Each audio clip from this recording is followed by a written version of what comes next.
Follow along as we install the Vvolt Aluminum Rear Rack.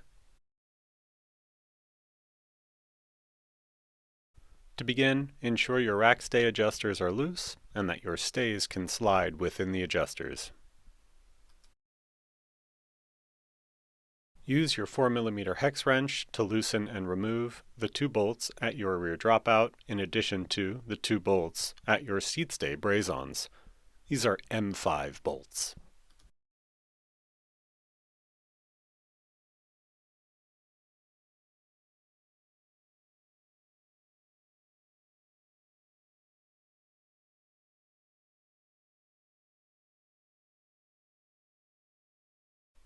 Position the rack over the bike, line up the lower mounting holes, and you can hand tighten these lower bolts.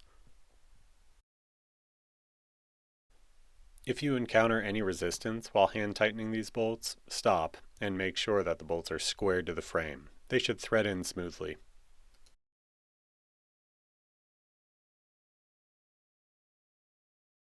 Before attaching the seat stay mounts, ensure they're positioned as shown.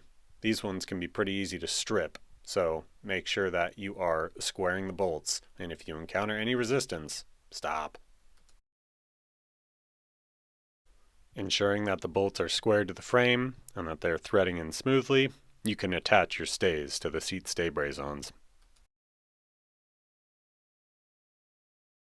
You don't need to tighten your stays fully just yet. We'll take care of that in a little bit.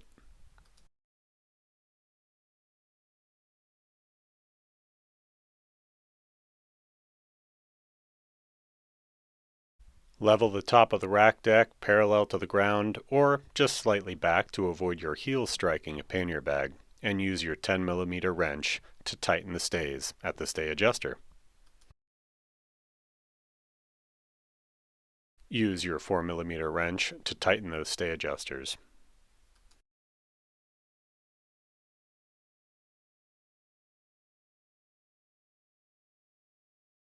Now that the rack deck is nice and even and where we'd like it, we can add the final torque to all the mounting bolts. After a few miles, it's a good idea to check these and make sure they're staying nice and tight.